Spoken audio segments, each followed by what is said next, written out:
Welcome to Gen Z on Leadership. I'm Gabriel Gary, the host, and today I have on the show candidate for the United States House of Representatives, Randy Niemeyer for Indiana District 1. He is the owner of Niemeyer Milk Transfer, which is a family-run milk hauling business. For Niemeyer Milk Transfer, he has logged over 3 million miles behind the wheel of an 18-wheeler. Randy has previously served as a Cedar Lake, Indiana town councilman and a Lake County, Indiana councilman. Thank you, Randy, for coming on the show. I'm excited to talk. Gabe, thanks for having me. It's an honor to be with you. Yeah, so I kind of want to ask, you have such an impressive resume just in the business sector, but also in the community sector, just in your home state of Indiana. My question is, what really inspired you to take the leap of faith and, decide to go for a higher calling and run for the House of Representatives? Well, I mean, this entire journey in public service for me started as a young kid, being raised in a family that has a family reunion that's actually run by Robert's Rules of Order. So we've been kind of raised around this idea of self-government and believe in it. So running for office as a young man at the age of 34 for Cedar Lake Town Council, like I did, it was an inspiration really from one of the greatest public servants I knew in my life, from my grandmother, who was a 35-year cafeteria worker. And she taught me the real meaning of public service. And so on from there, I really enjoy doing what I do in local government. It's work that you can see whether or not you're doing it right away. And your neighbors will let you know when they see you at a gas station or grocery store whether or not you're doing it right. So running for Congress, though, was one of those things that as I look around our country, Gabriel, and I look at young people like you, and I have a daughter who will soon be 22 and graduate from college in December, and my son who's 20, and I think about one of those cornerstones of the American dream is ownership. And we look at what bad fiscal policy domestically has done to the prospects of young people like you completing college, starting a career, and then being able to own something. Those things are less and less. So the American dream is one of those things that's becoming harder to achieve for everyone. And the bad policy of the federal government has impacted every single one of us in such a negative manner. So I couldn't sit on the sidelines any longer. It was time to jump in and put my name in the hat and live by the things that I tell people as a county chairman, which is, if you don't like something, put your name on the ballot. So here we go, and we got a great shot to win it. Yeah, and it's a much bigger ball game, so that it's a great first step. I want to know, how's your experience in business at Niemeyer Milk Transfer, and serving as a county councilman, and communicating with constituents? How is that going to transfer over, serving as a U.S. representative in the House? Being a small business owner, you learn what it's like to sign the front of the checks and have that responsibility. We got to take care of our customers every day, or we don't have customers. We have to take care of our employees, or we don't have employees. I'm very focused on what the priorities should be every day, and that comes through that small business training. I'm a blue collar guy. I work with my employees. They don't work for me. So taking that sort of approach into Congress, coupling that with my local government experience, I'm a person that really believes in being connected to people, knowing them by their first name and them knowing me by my first name, that we're truly equals in the entire process. That's a great answer, and I love that phrase, working with working with your people, working with your constituents, so they're not, your employees, they don't work for you. And also, I do want to highlight a story that I talk about all the time, but the first time I met you, I was like, "Are you, Mr. Niemeyer running for Congress?" And you said, "Call me Randy." So you do live by that statement, that I know you by your first name, you know me by my first name. My next question, it kind of ties into this first one, but how are you gonna, stay in contact with your constituents when you are representative? You can see many politicians on the right and the left, they kind of forget about their constituent base and just, forget about who they're actually representing in whatever public office they're holding. So how are you gonna keep that good relationship with your constituents? Well, we're going to hire people in our office, both locally and in DC, who are really focused on managing cases, right? Is making sure that when people are emailing us or calling us that we're taking a very focused approach and prioritized approach on getting back with them as soon as we can, and making sure that when there are things that our office needs to be involved in to help solve some problems, that we're jumping on that as soon as possible. It's a little more difficult in a congressional office for sure, because you're serving 755,000 people as compared to my county council district of 75,000, or when I was on the Cedar Lake Town Council, about 15,000. But it doesn't change what the focus should be as it relates to accessibility and addressing the concerns and needs of the people you serve. Absolutely. And my fourth question for you is, any American with their eyes open sees, on Capitol Hill, there's a lot of chaos that's going on. And this podcast, Gen Z on Leadership, is all about leadership. What do you think when you become representative? What leadership quality is most needed, and what leadership quality are you going to bring and bring back, I guess, to Washington, D.C. and to Capitol Hill? So back in 2012, I had the honor of participating in a course called Leadership Northwest Indiana. It was class 32, and it was quite an eye-opening experience. It was early on in my public service life, and I was starting to take more of a leadership role in the family business. So I had a lot to learn, right? It was a personal pursuit.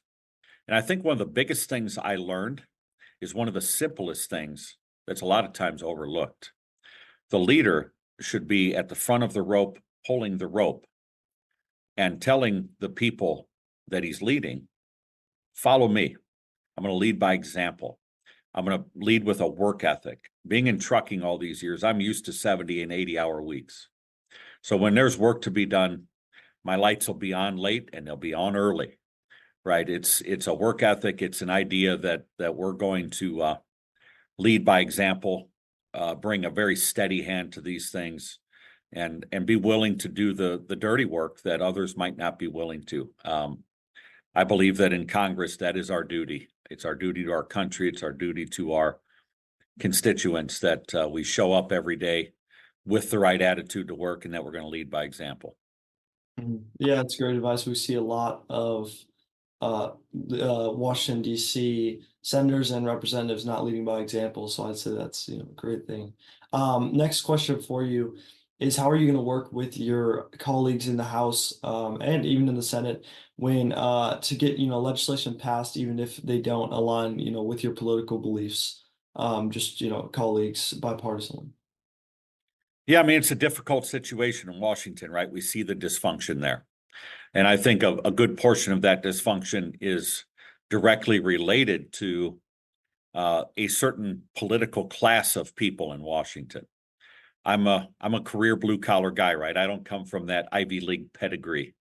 So I come from the place that every day I have to solve problems, whether they're fun to solve or not.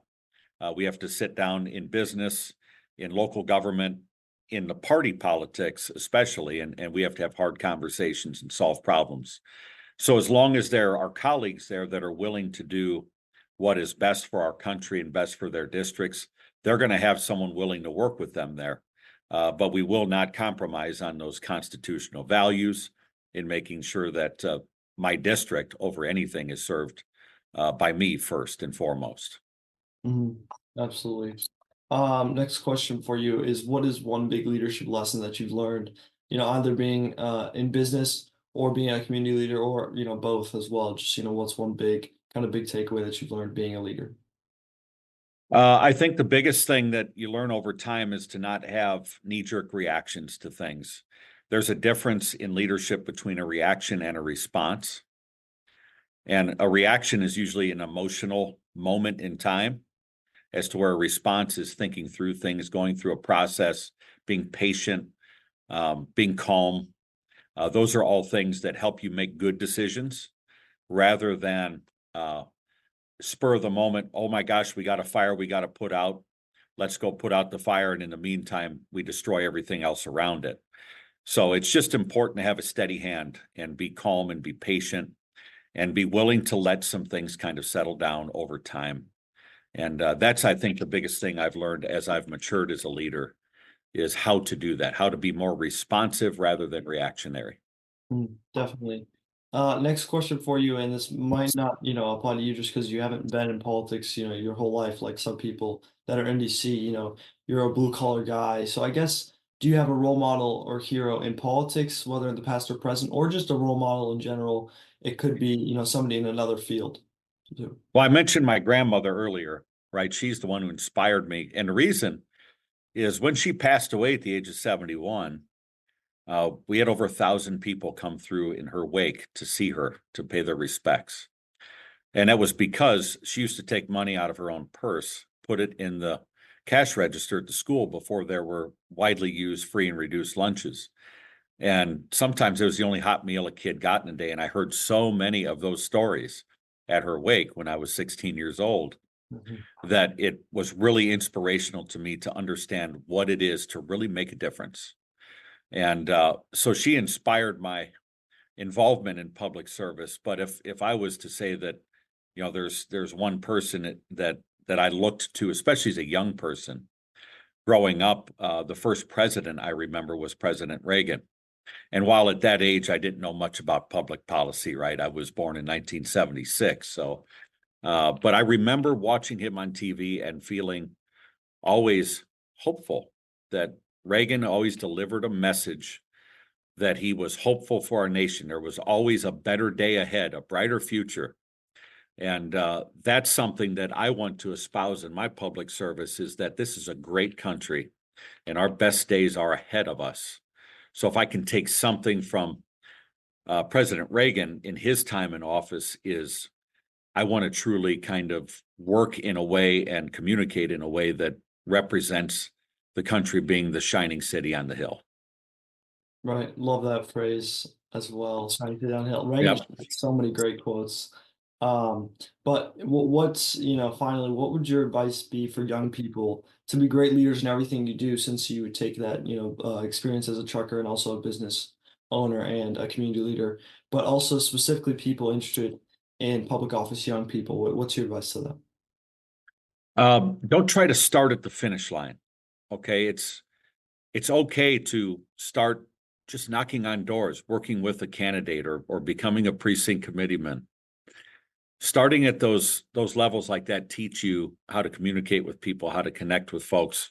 Don't get ahead of yourself, right? Be patient in the process. And like my grandpa would always say, with the 2 ears and 1 mouth, right? Listen twice as much as you talk. It's a skill that's difficult for people because everybody wants to be an influencer now, and they think just by having an opinion, they're an influencer. But the best thing you can do is to do what you're doing, Gabe, and that's learn from people, listen to people, go out and do the work, shake hands, be present. When I go door to door, I still use that skill. I like to ask people questions, not telling them that what answer is right or wrong, but hearing from them and really listening to what concerns them. So if I could give one bit of advice, it would be the listening twice as much as you talk, and then starting at the bottom and working your way up. You learn a lot that way. Yeah, thank you. That is some great advice, and I'm sure that my listeners will take to that. Finally, just where can my listeners kind of get see your campaign? What's your website that they can visit? Where can they get you on social media? Yeah, NiemeyerForCongress.com, and all of our social media links are there. We're active everywhere. I'm sure that people that follow me, they always say, how do you do all of this stuff? I say, well, there's 168 hours in a week, and all of us have that same 168 hours. Just depends how you want to use it. So I'm using it in a way to try and connect with as many people as possible. So go on that website, find me on social media, and you'll see me places all over Northwest Indiana here this summer and into the fall. We plan on really doing a heck of a good job at making sure people know they have a great choice for Congress this year, and it's Randy Niemeyer.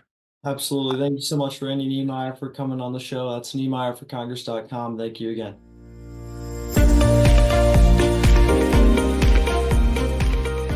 All right, that was a great interview with Randy Niemeyer, running for United States House of Representatives here in the Indiana District 1. If you want to learn more about Randy and his campaign, what he stands for, you can go to the link in the description of this episode. That is NiemeyerForCongress.com. Again, that's NiemeyerForCongress.com if you want to learn more about what his platform is all about. And again, huge announcement for you guys today, and this will be going out in my newsletter as well. But I just dropped a merch line, and that will be actually on my website, GabrielGary.com, and under the shop tab, GabrielGary.com, under the shop tab. There will be more about that later in all my social media as well as my newsletter. And again, to stay updated on everything, you can follow me on all my social medias with the handle at Gabriel F. Gary. And you can also check out my website to learn more about my blog, my podcast, and that is GabrielGary.com, and that will also be linked in the description of this episode. Additionally, you can also subscribe to my newsletter, which essentially will send you updates, about a monthly newsletter about when I release an episode and other updates like that. And you can also follow and leave a review on whatever listening platform you are listening currently on. That helps the podcast a lot grow in listenership.